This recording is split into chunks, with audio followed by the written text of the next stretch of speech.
My name is Caroline Labouchere, and today I have the great honor of interviewing Mr. Super A. Thank you very much, Caroline. How are you doing? I don't think we should even call you Wayne. I think you should just be Super A for the rest of your life. I can go with that. That's not a bad thing. That's not a bad name to have. What do you think? Well, I think you gave me the honor of being a Super A when we spoke last week, and I've just been on cloud nine ever since. He called me a Super A. He called me a Super A. It's the truth. It really is the truth. Tribe. It is. As soon as I saw you and David, I called you a Super A couple. Oh, yes. Yeah, even bigger. Tell me, first of all, what do you love about aging? What do I love about aging? I love the experience that comes with it, the knowledge, the knowing, because lots of people, there are three levels of learning, in my opinion. The first one is the experience. The second one is the knowledge. And the third and final one that not many people get to is the wisdom, where you can discern the difference between the experience and the knowledge. A lot of people are trapped in making the same mistakes over and over and over again, like a dog chasing its tail. And that's where the fundamental difference between Super A's and people who are non-Super A's. We've stopped chasing our tails when it comes to our health. It's an intrinsic value that we have for ourselves. That is so true. I often say on my journey that right now in life, I'm on a roundabout and I don't know which exit to take because there is so much out there and life is so exciting.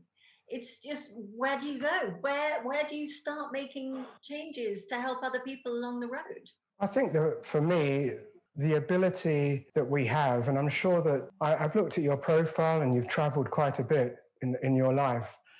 And I love the idea, the fact that I've traveled quite extensively around the world. There are a lot of places that I haven't seen, but the places I have seen, it's enabled me to meet different types of people, different kinds, different cultures. And in the work that I do and in the places that I've been, people are people no matter where you go. They're basically, they're all the same. Yeah, totally. All the same. You've been to Dubai, you know what it's like. There are more gardeners here than there are anyone else. I've never been to Dubai. Oh, you haven't been to Dubai yet? No. No. Well, we have many thousands of gardeners, and they are just lovely. And I say hello to every single one of them when I'm running out there every day. And you can see it makes them smile. It makes you smile. It's just community, isn't it? But it's you, it's us, that ability to just say, hi, hello. Yeah. What can be simpler? And say, wow, you look good. And did you hear my story today? Tell me. No. It was exactly about that, because I say hello to everybody that I run past.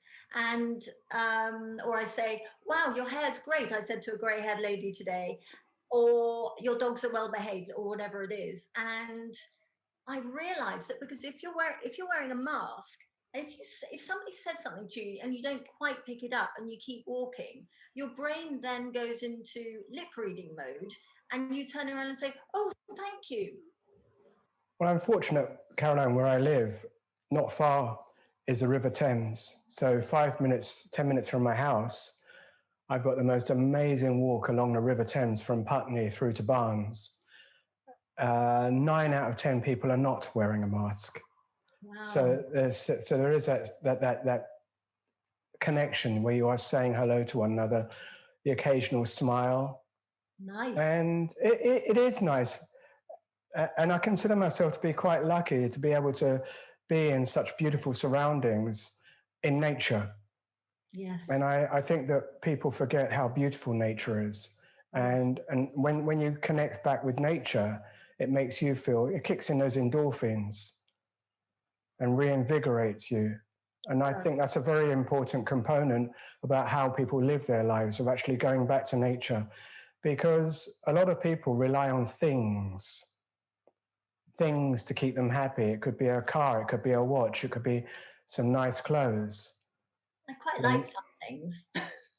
I'm sure, but I think true freedom comes in the mind. Yes. Yeah, I was being facetious. I totally agree. I'm now walking instead of running, and being out there for a couple of hours walking gives you so much more time to think and to even think about muscles, to put my hands on my tummy and on my back and actually feel the muscles, where you don't do that when you're running. So what do you not like about aging? I know the Okay. answer. Crepey skin. Yes. And you are the only man to ever have said that to me. Really? Yes. Get David out of actually here. told me he's upset about his crepey skin, and I know he has it. I think that it's one day that you look in the mirror and you're standing there in your birthday suit, or you will lean over. For example, if you're doing a plank or a press up, and you look down, and no matter how lean you are, how strong you are, and how good your skin is, you can see what's taking place. Yeah. And in the beginning, I've got to tell you, it really upset me. It was something that I didn't like. It's not that I don't like it now. I'm coming to accept it because I have to. I have no choice. No. So I have to embrace it. If you're asking me the one thing I dislike, that's it. And I guess in the grand scheme of things, that's really, I mean, it isn't a bad thing. Out of all the world, that's the one thing that you don't like about aging. And I ditto it completely. It's just vanity, isn't it? It is, but it's something you can't do. You work so hard on yourself, your diet, your fitness, your skin, and then your skin does that to you, and you can't do anything about it. It's just not fair. We had an amazing article in the Super A Journal, Caroline, and this is the great thing about. Sorry, I'm not going to plug the journal here, but I'm just going to say that all of the articles in our journal are geared at people 40 plus. And we had one lady, she told me the most incredible story, and she actually told her story in a journal. And she had bingo wings. And that's something that women really, really, really hate. And it stopped her wearing sleeveless dresses. 2-3 summers went by, and fantastically slim, she looked great, but she just hated when she picked her arm up and the bingo wings. And it wasn't the fact that she didn't exercise, because she did. And her friends all said to her, don't worry about it, you look amazing. But she knew she didn't. She knew that there was that aspect of her body, she hated it. And she knew that people saw it and her friends saw it. She then took it upon herself to go to Turkey and have this operation, this procedure. And she went away. A month later, she came back. Had the operation, stayed there for a week, had to wear some compression stockings on her arm. I think it's for a month to 6 weeks. It's documented in the journal story. No bingo wings. Unbelievable. But what I'm going to say in addition to that was that all of her friends, when they saw her new arms, they said, oh my God, you look amazing. Oh, you look fantastic. Yeah. But they didn't have it in them to tell her the truth that her arms before didn't look so good. But yes, now they look amazing. And she feels better. Why is that? I mean, you don't want to offend somebody, but if you ask the honest truth. People can't handle the truth. And I'm known for being quite curt. Yes. And it doesn't always work. And that's where my business partner, Josh, he's amazing. Whereas a person will get a one-line answer from me or a one-word answer, Josh knows how to disarm people and make them feel good, even when he's delivering something negative. And when I'm delivering something negative, you know it's negative. Yes. Yeah. Just say it as it is. Now, I would like to ask you, you come across as being very confident.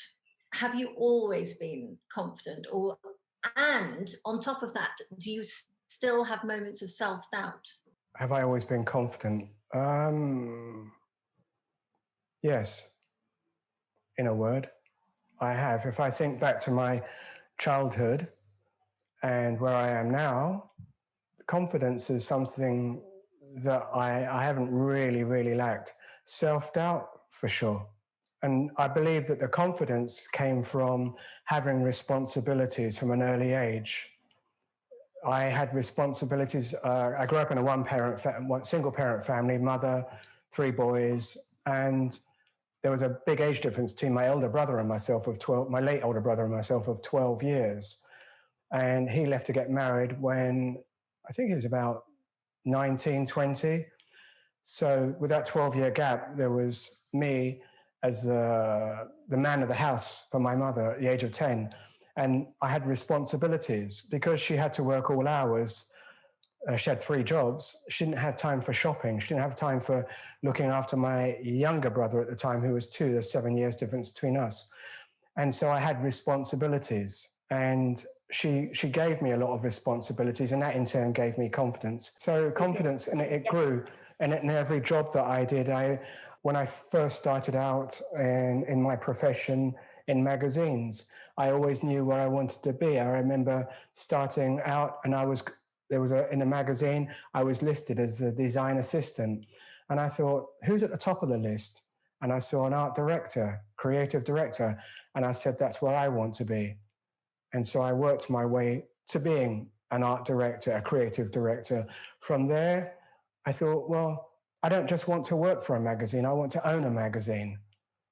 And then I teamed up with an old school friend of mine. We formed our own publication. So in everything that I have done along the way, I've always wanted to be the best. Yeah, I mean, you have to want to be your best, especially as you get older, because the choice is not great. It's grow old and go and sit in an old people's home for 20 years. Well, that's what happens to the majority of people. And that's how the Super A started out, was me visiting my late mother's nursing home and seeing how there were some people who sat in a chair from the beginning of the day to the end of the day, and there were others who had a sense of purpose. There still was purpose and a relevance to their life. They had things to do. Yes. And that's the fundamental difference. Again, to bring it back to this term Super A, wanting to be biologically younger than your actual age.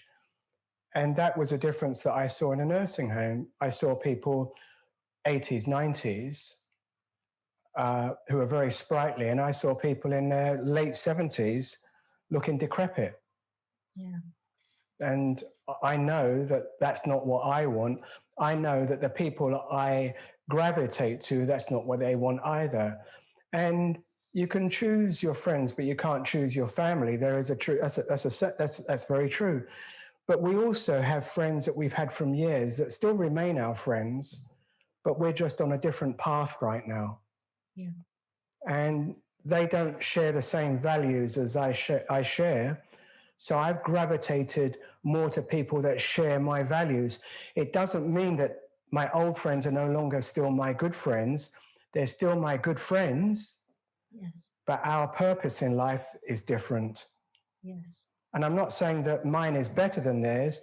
It's just that at this stage in my life, I tend to gravitate to people that still inspire me. Yes. You have to surround yourself with those people. I do. Keep moving forward. I do. And that's a driver. And for people who are working on this project, for example, the Super A project, they all feel this sense of, yes, they're the bastions of change. And when I saw David and yourself, I remember everyone, I know this is going to be seen and heard by lots of people, but the truth was, as soon as I saw the two of you, I said to Josh, a Super A couple. And I meant that. And you instantly know, it's like a dog walking into a room. A dog will either do this, walk up to you, or it'll give you the, or just stay away from you. And I'd like to think that what is taking place, we're not going to meet a ton of Super A's. There are people exercising in a gym or exercising in a home right now, somewhere around the world, but not in a month of Sundays will they become a Super A, because what they have what I call an extrinsic motivation. They're only doing what they're doing to achieve something like losing weight or wanting to fit into a dress size or just do something. It's not in them. And so only a small portion of people reach that 5% of Super A status. And it's just a reality. I was going to ask you about those stats because that is an incredible statistic. 5%. Yeah, 5%. And when I started Googling super aging, that's where I got the stat from. And it was really interesting that the fact that we now have an aging population. For the first time this year, we're going to have 1 billion plus 60-year-olds. I mean, that's really astonishing. People are living a lot younger. And just imagine, Caroline, just imagine if everybody was to strive to become a Super A. Imagine the burden that would be taken off the NHS. Pharmaceutical companies would go out of business because they rely on people being unhealthy. And if everybody adopted the attitude of wanting to become, not just be, but become a Super A, they wanted to live healthier, longer. Imagine how that would be if everybody wanted to gravitate to become a Super A. I mean, what excuses are there for obesity? In my opinion, there aren't any. When I go to my local store now, I would see a family with their shop in a trolley, more boxes than fresh vegetables. Boxes of this, boxes of pies, boxes of pizza, ready-made pastas. People don't make anything anymore. I remember doing a course once, I think it was called The Art of Living, and we talked about cooking. And you'd think, okay, what's the big deal? And we talked about how we cook, what we put into it. And the final ingredient you put into that meal is a sprinkling of love. Love the food you're eating. Now, I'm a single guy and I've got a very one-dimensional way of cooking, and I get bored of my own cooking. And with COVID doing what it's doing right now, I'm not able to go out. But I still make the effort and make my own food. I try not to get the standard takeaways, because earlier on in my life, I would have eaten a lot of takeaways. But now, not so, especially in the last 3 or 4 years. Tell me, how can we be better represented in the media? Because I know that is also part of your passion. There are so many of us, and we need to be getting the word out there. That's a very good question. I believe that what we're actually doing is making headway, because as of this morning, Super A is #1 on Google. And with the help of our production team, we're starting Super A TV. And it's going to be people like you talking to other people that are going to be featured on Super A TV. We're all going to be giving each other useful tips and hints about how to actually do what we're doing. It's not to say that we've got it right. Everybody has their own take. But if we're all going in the same direction and we're all pulling in the same direction, it's the magazines and newspapers are going to need to talk to people like us. Brands and brand identities, the whole thing about Super A is that when we endorse something, when you endorse something, it's because you believe in it. We were talking to our own people. We will have the power. And people will come and they'll come to a Super A to say, what do you think? And this is what we think. So you'll have all these companies that are always marketing stuff. There's a ton of stuff out there. But Super A as a brand eventually will be something that people can trust, because it's not about how much money there's behind it. It's because we believe in it. Yes. So for example, let's talk about a face cream or a body cream. And a company purchased, they had a body cream, and they said to a few others, say, hey, look, try this cream. And you all went, this is amazing. Then it's endorsed by Super A. We will endorse our own products. We won't have some marketing team endorse it for us. We won't have a marketing company tell us to drink this or take this vitamin. We'll say, no. We'll try it on ourselves first. And if we like it, if we as a collective think it works, we will say, it gets our seal of approval. It gets a Super A seal of approval. This won't happen overnight, Caroline, but that's how I see Super A. I see it as a collective of people we will actually drive our own bus. We won't be driven. I'm feeling t-shirt logos the whole time you're speaking. And in our product and in our program, we've deliberately called it Super A Wellness, because I was never an A student at school. I was more of a C and a D, and I'd managed to, before I got my report came home, especially if I got an E, because I was quite a bad boy, I would take my E mark and I'd turn it into a B. And my mother would look at my school report, because in those days it wasn't computerized. It was on a piece of paper, and she'd say, "Oh, you have such good marks, but the comments are so bad. You're getting a B, but they're saying you should try harder. Well, how much more?" And so, but I always wanted to get to A status. So getting that Super A, the name Super A, it's great, because no matter where you are in the world, A is A. Super is super. And so we are Super A's. We will fly that flag. And it's only a question of time before the actual term is a worldwide term. The majority of my followers actually are 25 to 35-year-olds. They do want to know what we're doing and how we're doing it. And that's the point. You see, people said to me, I think it was a magazine article at Sustain Health. And he said to me, "So is Super A for old people?" And all I could do was just laugh. And I said, "No, not at all. It's for people that are much younger, who actually want to become Super A's. They want to know what it is that they can do. Are they on the right track to be even better than what they are now?" Dare I say, I'm not putting down my fellow 50, 60-year-olds. I'm actually just saying, for a lot of people, it's far more challenging to become a Super A when you're in your 50s and 60s than it is when you're in your 30s and your 40s, because a lot of people, they're quite set in their ways. They've created bad habits. Let's take a couple, for example.